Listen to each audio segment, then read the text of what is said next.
உயர்கல்வி என்பதே இப்பொழுது பெரிய கேள்விக்குறியாகிவிட்டது. இந்த விசியை நியமிப்பதில் அரசுக்கும் மத்திய அரசுக்கும் அல்லது கவர்னருக்கும் மாநில அரசுக்கும் ஏற்பட்ட ஒரு ஈகோ பிரச்சனை தகராறுல நீங்க நானாங்கிற தகராறுல அந்த விசி இன்னும் அங்க யாருமே விசி போடாம இருக்கிறாங்க. படிப்பு சம்பந்தப்பட்ட பல தொழில்கள் பல வேலைகள் பணிகள் முடங்கு. அந்த முடக்கத்தினால மாணவர்களுடைய படிப்பு பாதிக்கப்படும். அவர்களுடைய படிப்பு பாதிக்கப்படுவதில்லை, அவர்களை தேர்வு செய்து ஒழுங்காக அவர்களுக்கு மதிப்பெண் வழங்குகின்ற ஒரு நிலையம் அங்க பாதிக்கப்படுது. எல்லாமே காரணம் இந்த பல்கலைக்கழகங்கள்ல துணைவேந்தர்கள் இல்லாததான். அரசு இதுல அக்கறை எடுக்கணும். அதாவது கல்வியை பற்றி அக்கறை இல்லாமலே இருக்கிறாங்க. பல விஷயங்கள் பேசுறாங்க, பல திட்டங்களை போடுறாங்க. கல்வித்துறையை பற்றிய திட்டங்களை சரியாக தீட்டுவது. நம்ம உயர்கல்வியில என்ன எதிர்பார்க்கிறோமோ அந்த எதிர்பார்ப்பு மாணவர்கிட்ட கிடைக்காது. இப்போ மாணவர்கிட்ட கிடைக்கலங்கும் போது அவர்கள் வெளியே செல்வதற்கோ அல்லது பிற நாடுகளுக்கு செல்வதற்கோ பிற பல பணிகளை மேற்கொள்வதற்கோ தகுதியற்றவர்களாக ஆகிவிடுவார்கள். எல்லாதுன்னு தெரியும், மதிப்பில்லாத ஒரு சான்றிதழ் கொடுக்குறோம்னு சொல்லியும். ஆகவே அதை யார் கவனிக்கணும்? அரசு கவனிக்கணும். அரசு தான் அதை கவனிக்கணும். இந்த மாதிரி நிலைமை இருக்குது என்பதை கவனிக்கணும். மாணவர்களை இளைஞர்களை தற்குறிகள் என்று நாம அடையாளப்படுத்துவது முதல்ல தவறு. ஏனென்றால் அவர்களுக்கு இருக்கின்ற சூழ்நிலையை பொறுத்து அவர்கள் சிந்திக்கிறார்கள். அவ்வளவுதான். தமிழ்நாட்டில் இப்போ 15 பல்கலைக்கழகங்களில் துணைவேந்தர் இல்லை. எல்லாம் அதே மாதிரி துணைவேந்தர் மட்டும் இல்லை, அதற்கு அடுத்த நிலையில் இருக்கக்கூடிய பதிவாளர், அதாவது தேர்வு கட்டுப்பாட்டு அலுவலர், அவங்க கூட பொறுப்பு நிலையில் தான் இருக்கிறாங்க. முழுமையான பொறுப்பில் இல்லை. ஆகையினால் உயர்கல்வி என்பதே இப்பொழுது பெரிய கேள்விக்குறியாகிவிட்டது. இந்த விசியை நியமிப்பதில் அரசுக்கும் மத்திய அரசுக்கும் அல்லது கவர்னருக்கும் அந்த மாநில அரசுக்கும் ஏற்பட்ட ஒரு ஈகோ பிரச்சனை தகராறுல நீங்கள் நானாங்கிற தகராறுல அந்த விசியை இன்னும் அங்கே யாருமே விசி போடாமல் இருக்கிறாங்க. அதில் வேறு யூஜிசிங்கிற அந்த பல்கலைக்கழக நிதி நல்கை குழு தன்னுடைய ஆட்சியை அதிகமாக இந்த மாநில பல்கலைக்கழகத்தில் செலுத்தணும்னு நினைக்குது. யூஜிசி என்பதே யூனிவர்சிட்டி கிராண்ட் கமிஷன் தான். அதாவது அவங்களுக்கு நிதி நல்கையைத்தான் செய்யணும். அவங்க அகடமிக்காக அவங்க தலையிடுறாங்கங்கிறது நம்முடைய பல்கலைக்கழகங்களுடைய அந்த படிப்பு நிலையே தாழ்வுபடுத்தும். அப்படி இருக்குது. ஆகையினால் இந்த அதாவது துணைவேந்தர்களுடைய நியமனம் மற்றும் பொறுப்புகள் நியமனம் எல்லாம் தடைப்படுகிறது. அது மட்டுமல்ல, அவர்கள் சார்ந்துள்ள அதாவது துணைவேந்தர்களை சார்ந்துள்ள அந்த பணிகளெல்லாம் தடைப்படுகின்றன. அதாவது உதாரணமாக அங்கே பட்டம் வழங்குறது, அடுத்த கல்விகளுக்குண்ட சிலபஸ் பாடத்திட்டங்களை வரையறுப்பது, தேர்வுகளை முறைப்படுத்துவது போன்ற பல்வேறு அகடமிக் ஆக்டிவிட்டீஸ்ன்னு சொல்கிறோம் இல்லைங்களா. படிப்பு சம்பந்தப்பட்ட பல தொழில்கள் பல வேலைகள் பணிகள் முடங்குகின்றன. அந்த முடக்கத்தினால மாணவர்களுடைய படிப்பு பாதிக்கப்படுகிறது. அவர்களுடைய படிப்பு பாதிக்கப்படுவதில்லை, அவர்களை தேர்வு செய்து ஒழுங்காக அவர்களுக்கு மதிப்பெண் வழங்குகின்ற ஒரு நிலையம் அங்கே பாதிக்கப்படுகிறது. எல்லாமே காரணம் இந்த பல்கலைக்கழகங்களில் துணைவேந்தர்கள் இல்லாததான். அவர்களுக்கு அதாவது ஒரு ஆணை கொடுப்பதற்கோ அல்லது நெறிப்படுத்துவதற்கோ துணைவேந்தர்கள் இல்லை. பதிவாளர்களும் கண்ட்ரோல் ஆஃப் எக்ஸாமினேஷனும் அநேக இடங்களில் பொறுப்பானவர்கள் இருக்கிறாங்க.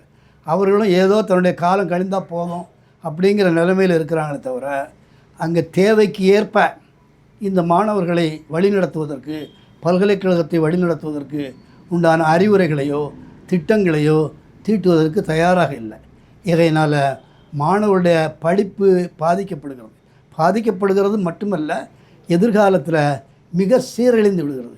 இன்றைய நிலைமையில் நாம் ஒரு கல்வி நிலையில் இந்திய பல்கலைக்கழகங்களில் 2வது நிலையில் இருந்தாலும் இனி இது போன்ற நிலை நமக்கு அப்படியே தொடருமானால் அவர்களுடைய படிப்பு நிலை மிக மிக தாழ்ந்து போகும். ஆகவே உயர்கல்வி பெரிய கேள்விக்குறியாகும்.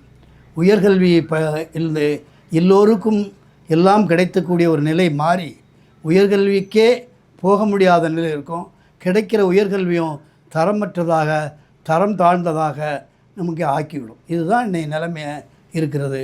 ஆகவே அரசு இதில் அக்கறை எடுக்கணும். அதாவது கல்வியை பற்றி அக்கறை இல்லாமலே இருக்கிறாங்க. பல விஷயங்கள் பேசுகிறாங்க, பல திட்டங்களை போடுறாங்க. கல்வித்துறையை பற்றிய திட்டங்களை சரியாக தீட்டுவதில்லை. கல்வித்துறை என்று ஒன்று மற்ற துறைகளை விட ஒரு அதிக முதன்மை வாய்ந்தது என்பதை அவர்கள் கருதுவதில்லை.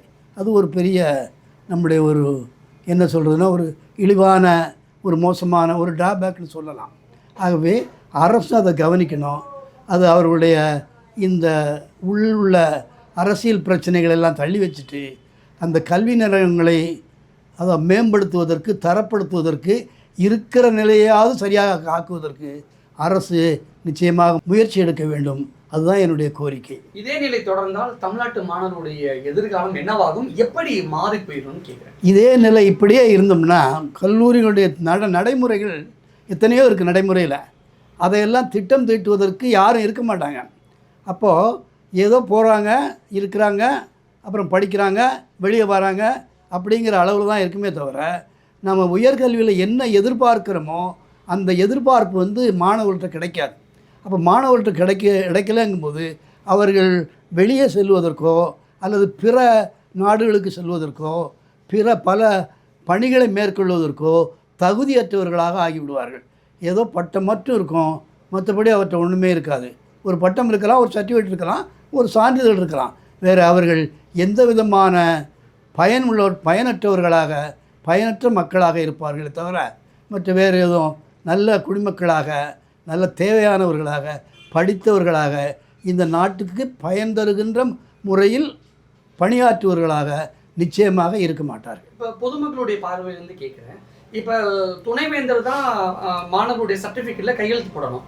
நிறைய கிட்டத்தட்ட 14 பல்கலைக்கழகங்களில் துணைவேந்தர் இல்லைன்னு சொல்கிறீங்க. இப்போ பதிவாளர் கையெழுத்து போட்டால் அந்த மாணவருடைய சர்டிஃபிகேட் என்ன ஆகும்? மாணவர்கள் பதிவாளர் கையெழுத்து போடணுங்கிறது இல்லை. கையெழுத்து போடுறது எப்பொழுதுமே அதனுடைய கையெழுத்து விசி தான், வைஸ் சான்சலர் தான் இருக்கும். அவருக்கு பதில் இன்னொருத்தர் கையெழுத்து போட்டால் முதல்ல அது வெளியிடங்கள் அதை யாரும் நாம தமிழ்நாட்டுக்குள்ளே அதை பற்றி ஒன்றும் பிரச்சனை இல்லை, இங்கே இல்லைன்னு தெரியும். வெளியிடங்களில் போகும்போது அது விசியினுடைய ஒரு கையொப்பம் இல்லைன்னா அது ஏற்றுக்கொள்ளப்பட மாட்டாது. இப்போ நாம் அவர்களுக்கு அதற்காக தனியாக போய் இல்லை விசி எங்களுக்கு இல்லை, இதை ஏற்றுக்கொள்ளுங்கள் என்று ஒவ்வொருத்தராக நம்ம சொல்ல முடியாது. ஆகையினால தான் ஒரு ஒழுங்குமுறை இருக்கிறதில்ல.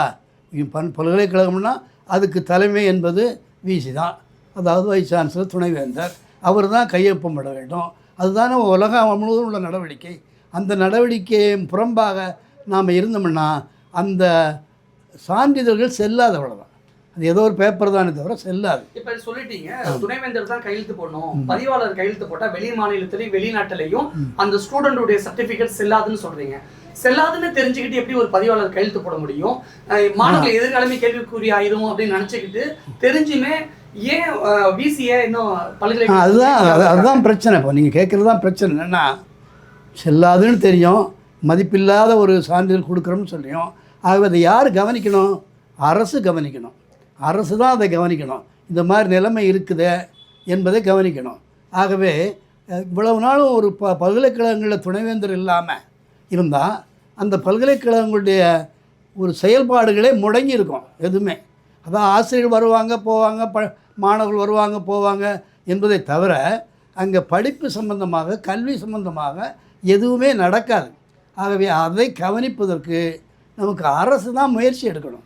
அரசு முயற்சி எடுக்கலைன்னா இவர்களுடைய வாழ்க்கையானது இவருடைய வெளி மாநிலத்திலேயோ இல்லை வெளிநாட்டிலேயோ அல்லது வெளியேயோ ஒரு மதிப்பே கிடையாது. மதிப்பில்லாத மாணவர்களாக, படித்தும் படிக்காத மாணவர்களாக, கற்றும் கல்லாத மாணவர்களாக இருப்பார்கள். இப்போ அந்த 14 பல்கலைக்கழகங்களில் துணைவேந்தர் இல்லைன்னு சொல்லிட்டீங்க. 14 பல்கலைக்கழகங்களுமே பதிப்பாளர் தான் கையெழுத்து போடுவாங்க சர்டிஃபிகேட்டில். இதனால இந்த தமிழ்நாட்டு ஸ்டூடெண்ட்ஸு வெளிநாட்டிலேயோ அல்லது வெளி மாநிலத்திலேயோ போய் படிக்கும்போது இந்த சர்டிஃபிகேட் கொடுத்து தான் சேர முடியும். அப்போ இந்த சர்டிஃபிகேட் செல்லாதுன்னு ரிஜெக்ட் பண்ணிடுவாங்களா? மேற்கொண்டு ஹையர் எஜுகேஷன் படிக்க முடியாமல் போயிடுமா? அதாவது வெளிநாடுகளில் போகும்போது கண்டிப்பாக அவர்களுக்குன்னு ஒரு விதி வச்சுருப்பாங்க இல்லையா, அந்த விதிகளை நாம் தலையிட முடியாது. அப்போது ஒரு பல்கலைக்கழகம் என்றால் அந்த பல்கலைக்கழகத்தினுடைய சான்றிதழ்களை ஒப்பமிடுவதற்கு தகுதியானவர் துணைவேந்தராக தான் இருக்கணும். இப்போ டெல்லியிலே படிக்க போகிறாங்கன்னா இப்போ டெல்லியிலே கூட அந்த சர்டிஃபிகேட் செல்லாதா? நம்ம கண்டிப்பாக செல்லாது. கண்டிப்பாக அவர்கள் மறுப்பார்கள், இது வேண்டாம், இது துணைவேந்தர் சர்டிஃபிகேட் இல்லை, துணைவேந்தர் கையொப்பம் இல்லை அப்படின்னு. அவர்களுக்கு நாம் போய் ஒவ்வொருத்தராக தனித்தனியாக ஒவ்வொரு மாணவரும் போய் இல்லை எங்கள் தமிழ்நாட்டில் இப்படி இருக்குது அப்படின்னு நாம் வந்து விளக்க முடியாது. விளக்குனாலும் அவங்க ஏற்றுக்கொள்ள மாட்டார்கள். அதுதான் முக்கியம். அதனால் அந்த ஒரு ஒழுங்குமுறை இப்படி தான் நடக்கணும். அந்த ஒழுங்குமுறை இல்லைன்னா அது ஒழுக்கம் இல்லாத, தரம் இல்லாத ஒரு சர்டிஃபிகேட் தான் ஆயிரும். கடந்த ஆட்சியில் வந்து இந்த துணைவேந்தர் விஷயத்தில் ஃபைட் பண்ணிக்கிட்டு இருந்தாங்க சென்ட்ரல் கவர்மெண்ட்டோட. ஆனால் இந்த ஆட்சி அமைதியாக இருக்கிறாங்க ஒரு பக்கம். இன்னொரு பக்கத்தில் பட்ஜெட்டில் எஜுகேஷனுக்கு, அந்த எஜுகேஷன் டிபார்ட்மெண்ட்டுக்கு போன ஆட்சியை விட இந்த ஆட்சியில் குறைவாக தான் கோட் பண்ணியிருக்காங்க. ஆமாம். அப்படி இருக்கும்போது இதுவும் எந்த அளவுக்கு பாதிப்பு? அதாவது முதல்ல நான் சொன்னேன் இல்லையா, கல்வித்துறைக்கு பற்றிய கவலை இல்லாத ஒரு அரசு இப்போ இருக்கிற அரசு, அதில் சந்தேகமே இல்லை. ஏன்னா போன பட்ஜெட்டை விட இப்போ வந்து குறைவாக அதாவது பணம் ஒதுக்கியிருக்கிறாங்க. மேலும் அதில் உள்ள திட்டங்களையும் எல்லாமே விமர்சனத்துக்குரியன. அதுக்கு என்னென்ன பணம் ஒட்டியிருக்காங்க இல்லையா, அந்த பணச்செலவு, நிதி ஒதுக்கீடெல்லாம் விமர்சனத்துக்குரியன, ஒன்று விமர்சனத்துக்குரியன.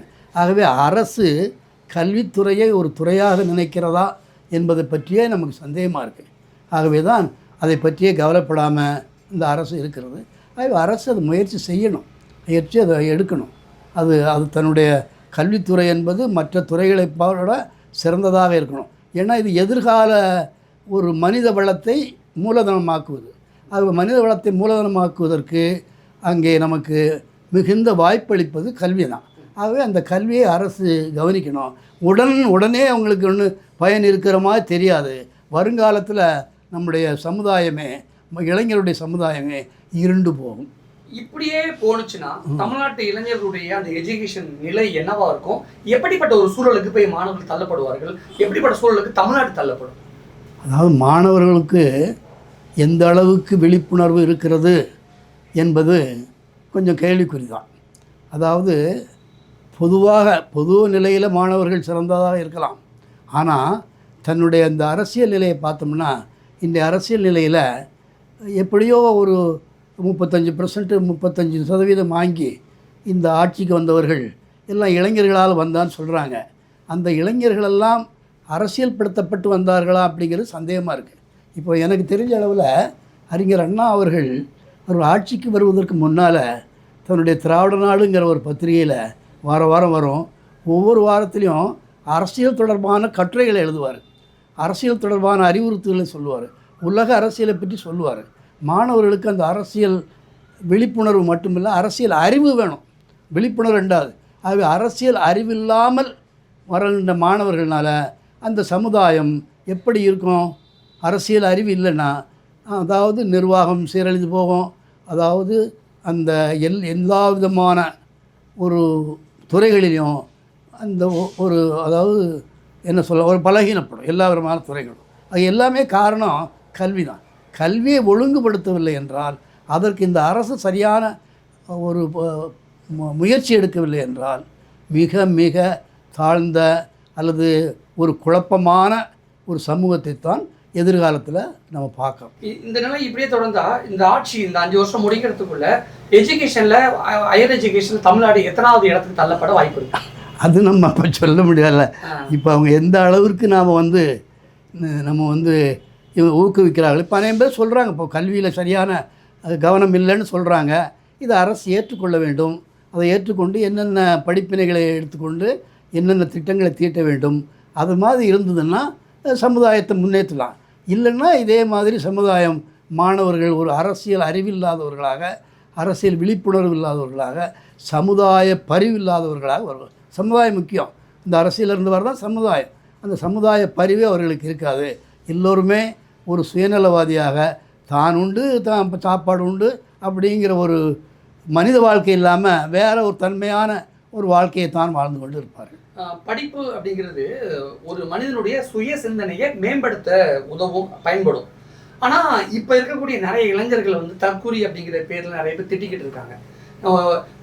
அது ஒரு அரசியல் பண்படலை, தற்குறித்தனமாக யோசிக்கிறாங்க அப்படின்னு எல்லாருமே எதிர்மறையான கருத்துக்களை முன்வைக்கிறாங்க.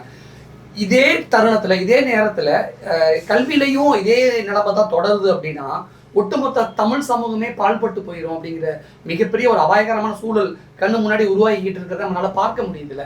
அப்போ கல்வியாளராக நமக்கு பெரிய வேதனைகள், இருக்குது, நம்மளால் ஒன்றுமே பண்ண முடியலைங்கிறது இருக்குது. அப்போ இதுக்கு என்னதான் சொல்யூஷன்? மாணவர்களை, இளைஞர்களை தற்குறிகள் என்று நாம் அடையாளப்படுத்துவது முதல்ல தவறு. ஏனென்றால் அவர்களுக்கு இருக்கின்ற சூழ்நிலையை பொறுத்து அவர்கள் சிந்திக்கிறார்கள், அவ்வளோதான். அப்போ அவர்கள் இருக்கின்ற சூழ்நிலைகள், கொடுக்கக்கூடிய அறிவு இது சரியாக இருந்தால் மாணவர்கள் சரியாக இருப்பார்கள், இளைஞர்கள் சரியாக இருப்பார்கள். நாம் அந்த வேலையை தான் செய்யணும், அந்த வேலையை தான் செய்யணுமே தவிர அவர்களை குறை கூறுவதனால எந்த விதமான பலனும் கிடையாது. ஆகவே நோய் நாடி நோய் முதல் நாடி அது தணிக்கும் வாய் நாடி. ஆகவே நோய் முதல் நாடி அதை தணிக்கின்ற முறையிலே தான் அரசு செயல்பட வேண்டும். அரசுன்னு சரி, கல்வி நிறுவனங்கள் செயல்பட வேண்டும். ஆகவே மாணவர்களையோ இளைஞர்களோ குறை கூறுவதனால எந்த விதமான பயனும் இல்லை.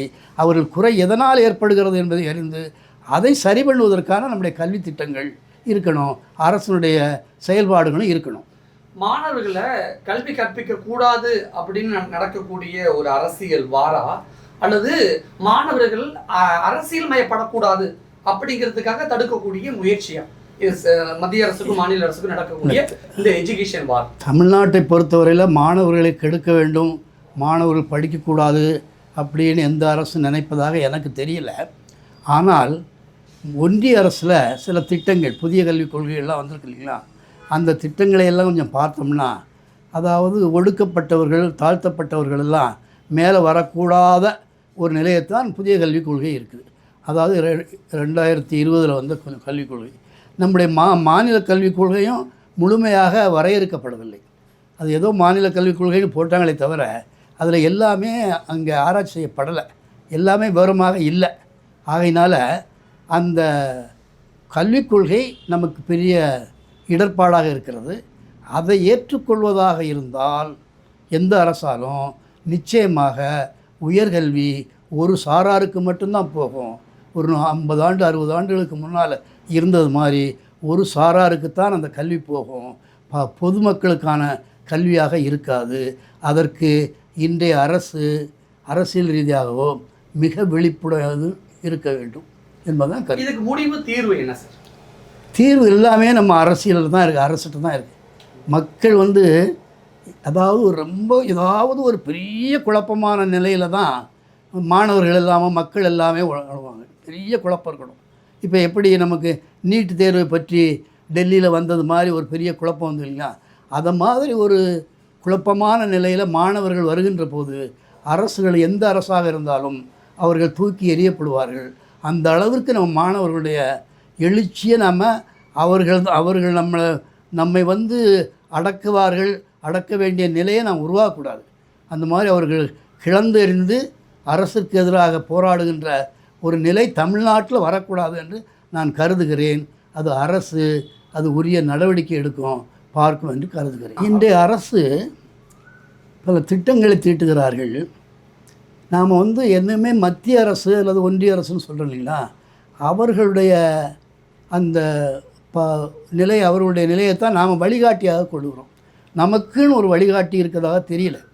பொதுவாக சென்னை மாநிலம் என்பது ஆங்கிலேயர் காலத்தில், அதுக்கு முன்னால், அதாவது கம்பெனி ஆட்சியில் கூட சென்னை மாநிலம் கல்வி உரையில் எல்லாருக்கும் வழிகாட்டியாக இருந்தது. அந்த நிலை இன்று இல்லை. காரணம் என்னவென்றால் நாம் மத்திய அரசைத்தான் ரொம்ப சார்ந்திருக்கிறோம். அவர்கள் சொல்லுகின்ற பாடத்திட்டம், அவர்கள் சொல்லுகின்ற முறை அதுதான் சிறந்தது என்று நினைக்கிறோம். ஆகையினால் நம்ம கல்வியில் ரொம்ப இடர்பாடு அடைகிறோம். நமக்கே உரிய அந்த கல்வி திட்டங்கள் வேணும், நம்ம நாட்டுக்கு வேண்டிய கல்வி திட்டங்கள் வேணும். நம்முடைய தமிழ்நாடு என்பது, நான் தமிழ்நாட்டை பற்றி சொல்கிறேன், தமிழ்நாட்டில் பண்டிருந்த அளவுக்கு ஒரு தனித்தன்மையான கல்வி திட்டங்களை நாம் வழிவகுக்கணும். இந்த புதிய கல்விக் கொள்கை, இப்போ இருக்கிற மாநில கல்விக் கொள்கையும் சரி, தேசிய கல்விக் கொள்கையும் சரி, அவள் சரியாக வரையறுக்கப்படவில்லை. நம்முடைய தமிழ்நாட்டில் உள்ள வல்லுநர்களை கொண்டு கல்வி திட்டங்கள் வந்ததுன்னா நம்முடைய கல்வி மேலும் சீராகும் என்று நான் கருதுகிறேன். அதாவது நம்முடைய இன்றைய நிலைமையில் எல்லோரும் என்ன நினைக்கிறோம், இந்த ஆர்ஆர்பி, இந்த பேங்க் ரெக்ரூட்மெண்ட்டு, ரயில்வே ரெக்ரூட்மெண்ட்டு, இதுக்கெல்லாம் நம்ம மாணவர்கள் சரியாக போக மாட்டேங்காங்க, சரியாக எழுத மாட்டேங்காங்க. ஏன் நீட்டு கூட அது நீட்டு தேவையில்லைங்கிறது அது வேறு விஷயம். இந்த மாதிரி தேர்வுகளில் நமக்கு மாணவர்கள் சரியாக இல்லாததற்கு காரணம் என்னவென்றால் நம்முடைய தேர்வு முறை சரியில்லை. அந்த தேர்வு முறையுடைய குறைபாடு பாடநூல்லே பிரதிபலிக்கும். பாடநூலில் அது பல்கலைக்கழகமாயினும் சரி, உயர்நிலைப் பள்ளி ஆயினும் சரி, அந்த தேர்வு முறையை வந்து இன்னும் நாம் சரியாக பின்பற்றாதனால தான் நாம் எஸ்எஸ்ஏக்கு தனியாக பயிற்சி கொடுக்க வேண்டியிருக்கு, அதான் யூபிஎஸ்சிக்கு தனியாக பயிற்சி கொடுக்க வேண்டியிருக்கு, ஆர்ஆர்பிக்கு தனியாக பயிற்சி கொடுக்க வேண்டியிருக்கு. அது தனி பயிற்சி தேவையில்லை. தனி பயிற்சி ஏன் அவங்க சிரமப்படுறாங்கன்னா, நம்முடைய பேங்க் ரெக்ரூட்மெண்ட்லேயோ அல்லது ரயில்வே ரெக்ரூட்மெண்ட்லேயோ அது யூபிஎஸ்சிலேயோ நம்முடைய மாணவர்கள் திணறுகிறார்கள் என்றால், இவர்கள் பழக்கப்பட்ட அந்த பயிற்சி முறை இருக்கு இல்லையா, அங்கே நம்முடைய கல்வி திட்டத்தில் அது சரியில்லை. அந்த பயிற்சி முறையை அல்லது மதிப்பீட்டு முறையை அல்லது தேர்வு முறையை நாம் சீர்திருத்தி அமைச்சா எல்லாமே சரியாயிரும். எல்லாருமே யூபிஎஸ்சி ஆனாலும் சரி, ஆர்ஆர்பி ஆனாலும் சரி, அல்லது எந்த விதமான பல்கலைக்கழகம் அல்லது ஒன்றிய அரசு தேர்வுகளில் நிச்சயமாக நல்லா இருப்பாங்க. அதுக்கு பயிற்சி கொடுக்க வேண்டாம். நம்ம இப்போ டிஎன்பிஎஸ்சிக்குன்னு நாம் பயிற்சி கொடுக்க வேண்டாம், அல்லது யூபிஎஸ்சிக்கு நாம் பயிற்சி கொடுக்க வேண்டாம். நம்முடைய கலை திட்டங்களிலே அதை சேர்த்துட்டோம்னா அது நல்லாயிருக்கும், ஈஸியாக எளிமையாக. நன்றி சார்.